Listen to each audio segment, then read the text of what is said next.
عرب میں جنوب مغرب کی کونے میں جہاں یہ یمن بھی آباد ہے، اس کے اوپر نجران ہے، اسی علاقے میں یمامہ کا علاقہ کہلاتا ہے۔ یہاں ایک قبیلہ آباد تھا بنو تمیم۔ یہ جو لوگ تھے بڑے کرخت مزاج، جنگجو، اکھڑ، ضدی، اور جس بات کو ایک دفعہ مان لے اس پر اڑ جانے والے اور مر مٹنے والے۔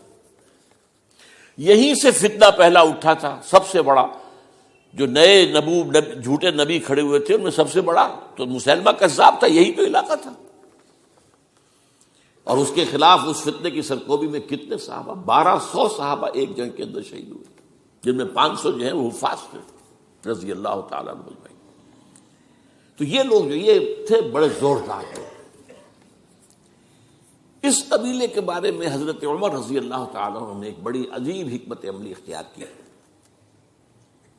ان کو وہاں سے اکھاڑ کر اور ایران کی سرحدوں پر آباد کر دیا، اب جہاں پر جہاد ہو رہا تھا،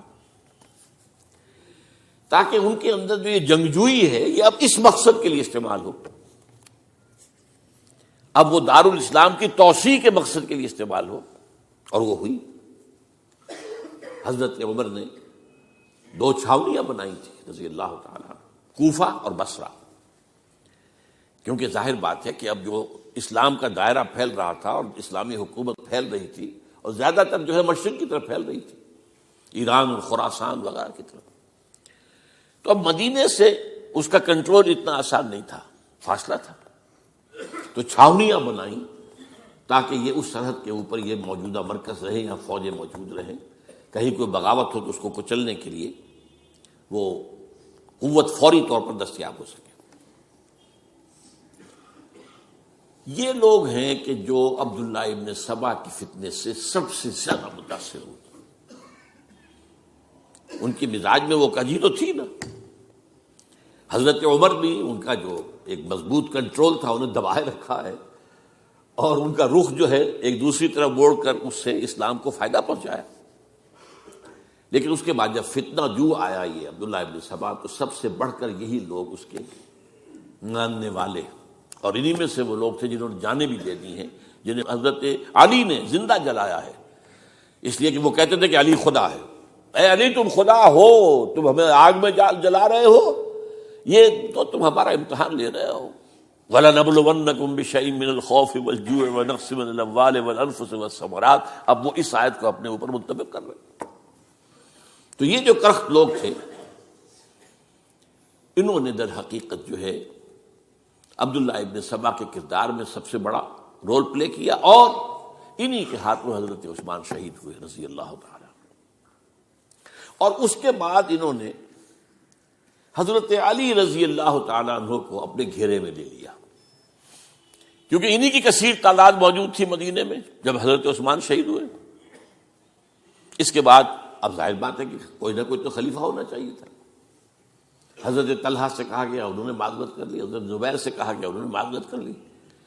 اب ظاہر بات ہے کہ حضرت علی آخر امت کو چھوڑا تو نہیں جا سکتا تھا بغیر امام کے، انہوں نے قبول کر لیا، اگرچہ حضرت حسن روکتے رہے کہ ابا جان یہ ان لوگوں کی بیعت جو ہے آپ قبول نہ کیجیے۔ حضرت حسن تو ان میں سے ہیں جو حضرت عثمان کے دروازے پر کھڑے تھے پہرے دار کی حیثیت سے، حسن اور حسین رضی اللہ تعالیٰ عنہ، انہیں تو معلوم تھا فتنہ جو کون لوگ ہیں۔ اس کے بعد حضرت علی رضی اللہ تعالیٰ عنہ نے اسی حکمت سے، جس حکمت کے تحت حضرت عمر نے یہ چھاونیاں آباد کی تھی، دارالخلافہ بھی مدینے سے کوفہ منتقل کر دیا تاکہ پورے عالم اسلام کو کنٹرول کیا جا سکے اس مرکز کے ساتھ۔ اس کا نتیجہ یہ نکلا کہ اب گویا کہ حضرت علی کے گرد ان لوگوں کا گھیراؤ مکمل ہو۔ کوفے میں یہی تو آباد تھے، کوفی یہی تو تھے، حضرت عمر نے انہیں لا کے یہاں آباد کیا تھا۔ جب حضرت علی نے کوفے کو اپنا دارالخلافہ قرار دیا تو گویا کہ ان کا پھر عمل دخل بہت بڑھ گیا۔ ایک طریقے سے یوں کہا جا سکتا ہے کہ انہوں نے اب حضرت علی رضی اللہ تعالیٰ عنہ کو اپنے محاصرے میں لے لیا۔ چنانچہ جنگ جمل کے موقع پر یہ ہوا ہے کہ صلح ہو گئی تھی، حضرت عائشہ رضی اللہ تعالیٰ عنہ کے جو نمائندے تھے اور ادھر سے حضرت علی، صلح ہو گئی تھی، طے ہو گیا تھا کہ ہاں قاتلین عثمان کو جو ہے اس کو سزا دی جائے گی، قصاص لیا جائے گا حضرت عثمان کی قتل کا۔ لیکن ان لوگوں نے 10,000 آدمی کھڑے ہو گئے کوفے کے اندر، ہم سب قاتل ہیں عثمان کے، لو قصاص ان سے اگر لے سکتے ہو، جس کے نتیجے میں اور انہوں نے جنگ شروع کر دی۔ اور جب جنگ شروع ہو جائے تو پھر اس کے بعد تو کوئی نہیں دیکھ سکتا کیوں شروع ہوئی، کیسے شروع ہوئی، کس نے شروع کی۔ اب تو یا مارو یا مرو، دو ہی باتیں ہوتی۔ 10,000 مسلمان ایک رات میں شہید ہوئے جنگ جمل میں۔ اب اس کے بعد حضرت علی رضی اللہ تعالیٰ عنہ کی خلافت جو ہے حضرت امیر معاویہ نے ماننے سے انکار کر دیا۔ جب تک قاتلین عثمان کو سزا نہیں دیتے ہم بیعت نہیں کریں گے۔ یہ نہیں کہ دعویٰ کیا ہو کہ میں خلافت کا حقدار ہوں، یہ نہیں، لیکن یہ کہ آپ کو ان کو سزا دینی چاہیے۔ اب یہ تھا وہ مخمصہ جس میں حضرت علی رضی اللہ تعالیٰ عنہ وہ فرماتے تھے تم میرا ساتھ دو تو میں ان قاتلین عثمان سے سزا جو ہے ان کو سزا دے سکتا۔ ادھر انہیں پتا تھا کہ میں سرنڈر کرتا ہوں تو مجھے علی تک تو پہنچنے کوئی نہیں دے گا، راستے میں ختم کر دیں گے رضی اللہ تعالیٰ عنہ۔ تو یہ پیچ تھا ایک جو ایسا پڑا ہے۔ اب اس میں جب حضرت معاویہ اور حضرت علی کے مابین فیصلہ کن جنگ ہوئی، جنگ صفین جسے کہتے ہیں، جس میں 70,000 مسلمان ایک دوسرے کی تلواروں، تیروں، نیزوں سے قتل ہوئے۔ اس موقع پر حضرت معاویہ کی طرف سے ایک آفر آئی، قرآن مجید کو نیزے پر اٹھا کر لوگوں نے کہا کہ یہ خونریزی بند کر دو، ہم قرآن کا فیصلہ ماننے کو تیار ہیں۔ حضرت علی دیکھ رہے تھے کہ یہ اصل میں میری فتح کو شکست سے بدلنے کا پروگرام ہے، تقریباً فتح میری ہو چکی ہے، لیکن یہ جو طبقہ تھا یہ ان کا نہیں، بڑی ٹھیک بات کہہ رہے ہیں، وہ مانیے ان کی بات، جنگ بند کی۔ انہوں نے ہی یہی لوگ تھے جنہوں نے مجبور کیا حضرت علی کو کہ وہ تحکیم پر رضامند ہو جائے۔ اس کے بعد تحکیم میں جو معاملہ ہوا، حضرت علی حضرت عبداللہ ابن عباس کو اپنی طرف سے حکم بنانا چاہتے تھے، یہ اڑ گئے نہیں۔ یہ اڑ جانے والے لوگ، اور یہی اصل قوت تھے، وہاں ساری طاقت تو انہیں کی تھی۔ تو انہوں نے ابو موسیٰ اشعری کو اپنی طرف سے مقرر، وہ بہت نرم خو آدمی تھے، انہیں بناؤ۔ بہرحال جو بھی بات طے ہوئی، اب تاریخ کی روایتوں میں اختلاف ہو سکتا ہے، کہا یہ جاتا ہے کہ طے تو یہ ہوا تھا حکمین کے مابین، ادھر سے ابو موسیٰ اشعری، ادھر سے عمرو بن العاص رضی اللہ تعالی عنہما، کہ آپ اپنے جو کلائنٹ ہیں حضرت علی آپ انہیں معزول کر دیجئے، میں معاویہ کو معزول کر دیتا ہوں، پھر جو ہے مسلمان فیصلہ کر لیں کسی اور کی عبادت۔ انہوں نے کھڑے ہو کے کہہ دیا میں علی کو معزول کرتا ہوں، اور عمرو بن العاص نے کہا کہ میں معاویہ کو قائم کرتا ہوں۔ اب یہ ہے روایت، واللہ عالم، اس میں کتنا سچ ہے کتنا جھوٹ ہے، میں کوئی مورخ نہیں ہوں، میں کوئی تاریخ کا محقق نہیں ہوں۔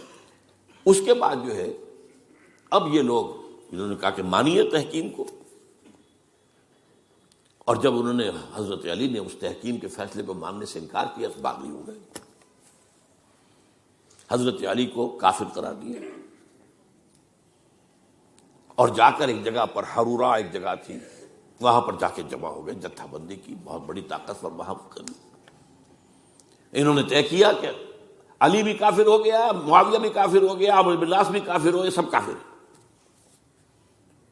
حضرت علی کی طرف سے ایک گئے سفیر ان سے بات کرنے کے لیے، تو انہوں نے کہا تم ہی نے تو کہا تھا کہ تحکیم کو تسلیم کرو، کہ ہاں ہم نے گناہ کیا تھا، کفر کیا تھا، ہم توبہ کی ہم نے، اگر علی بھی مان لے کہ میں نے مان کر کفر کیا تھا اب میں توبہ کرتا ہوں تو ہم ان کی بات مان لیں گے۔ اب حضرت علی اس طرح کا جھوٹ کیسے بولتے، انہوں نے تو کوئی کفر نہیں کیا تھا۔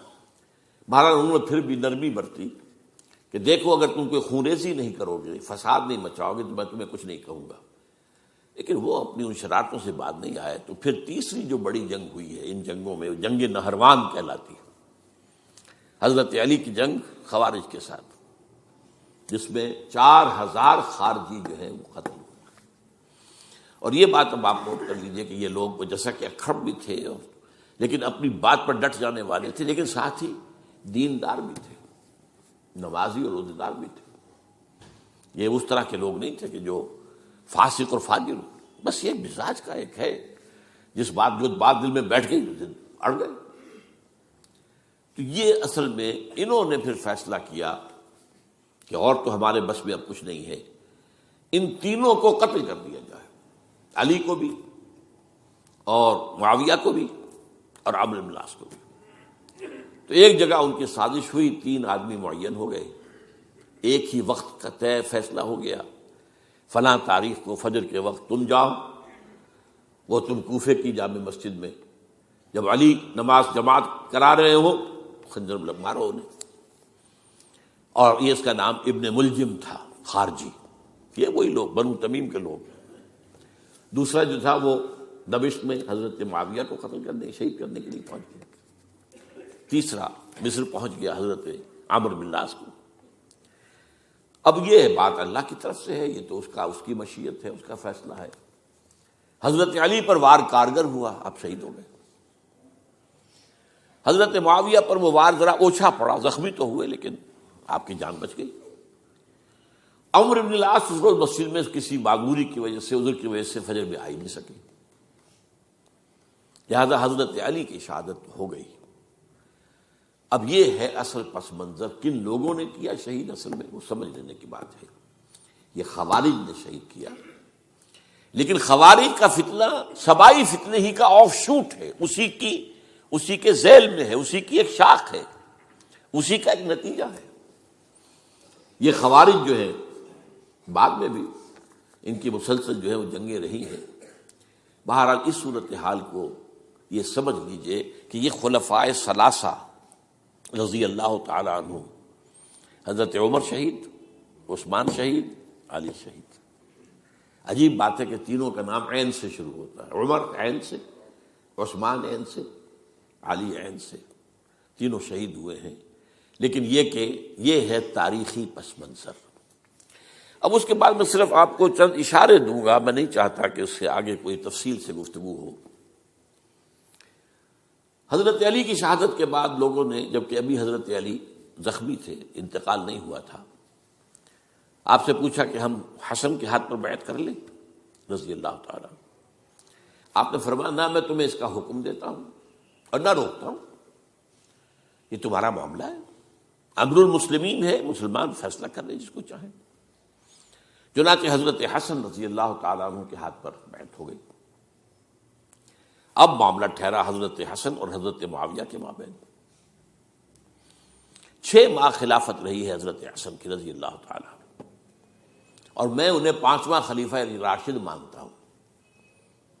ابو بکر، عمر، عثمان، علی، حسن، انہوں نے کوئی اپنی قوت سے خلافت حاصل نہیں کی تھی، بلکہ مسلمانوں نے انہیں خلیفہ بنایا تھا۔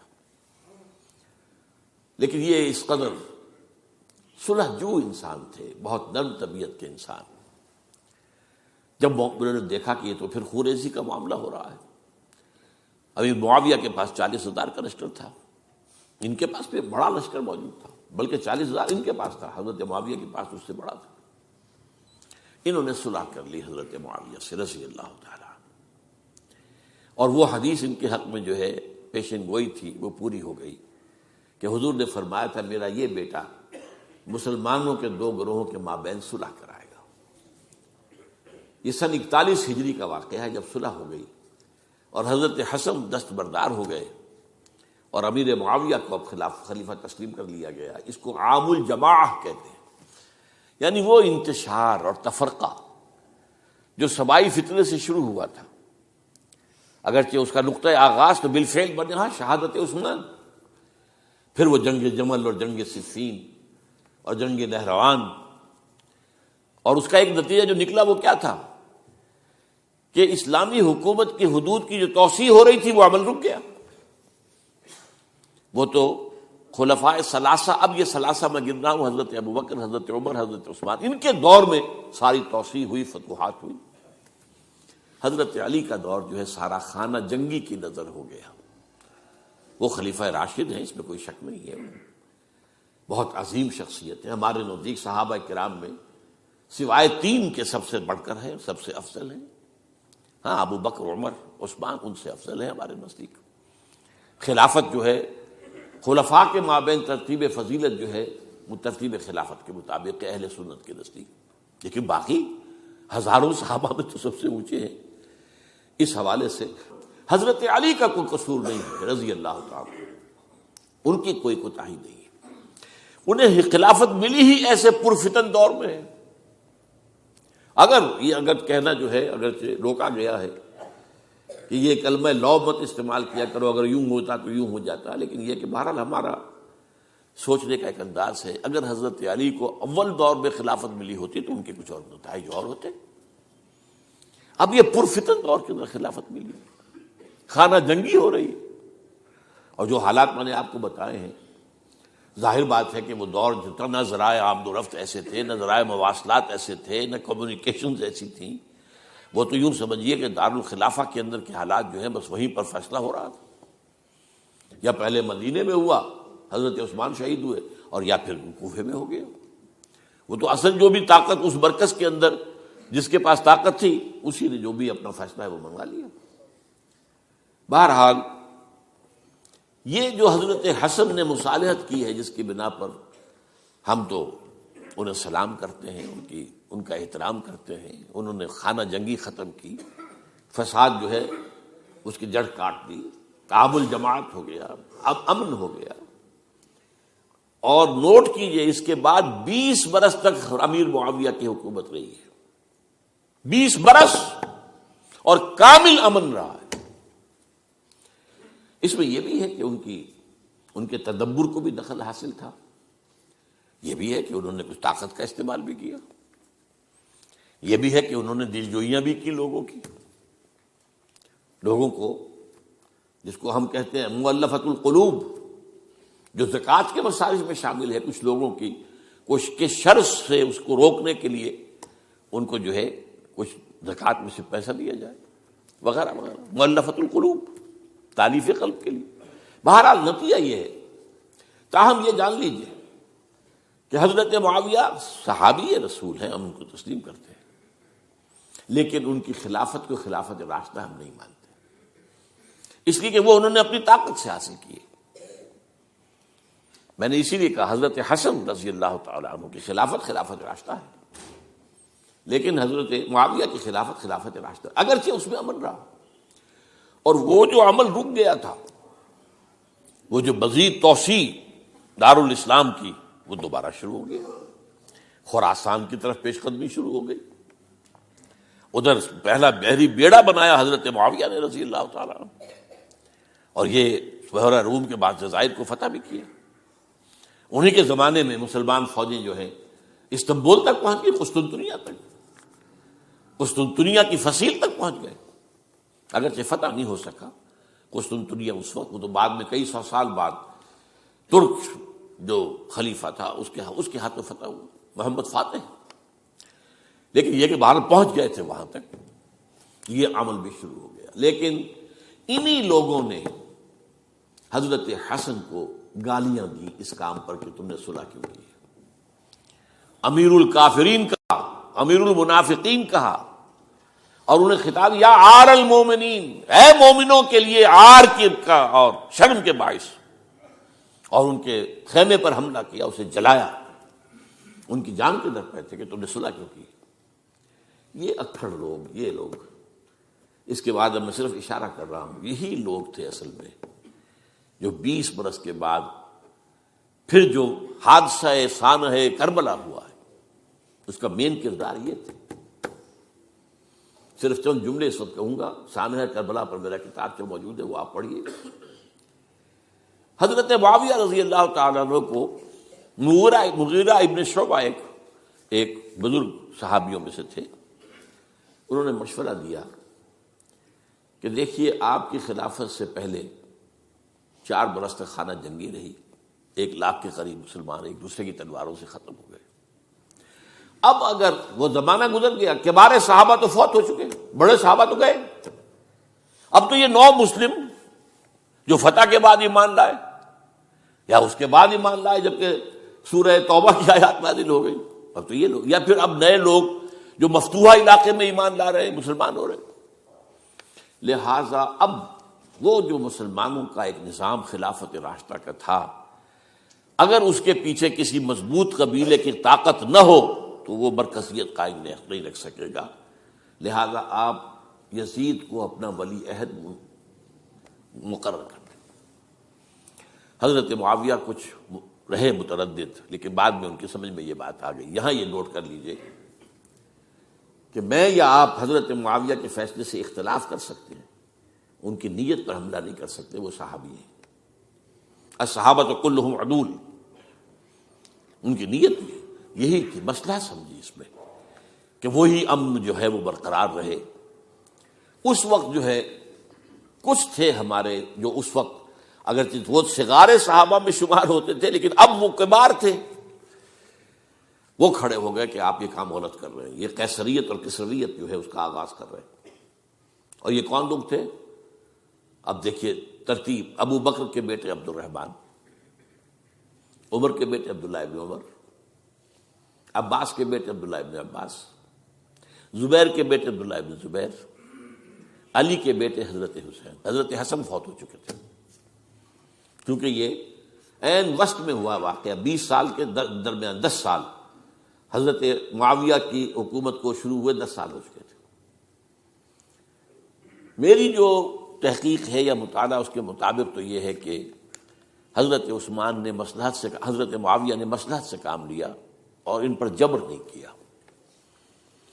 لیکن انہی ندوی صاحب نے کچھ لکھا ہے کہ بالجبر بھی ان سے بیعت لے لی، بیعت ولی عہدی۔ مجھے اس سے اختلاف ہے، یہ حضرات ایسے نہیں تھے کہ جو بالجبر بیعت کرنے والے ہوں، میں اس کو ماننے کو تیار نہیں ہوں۔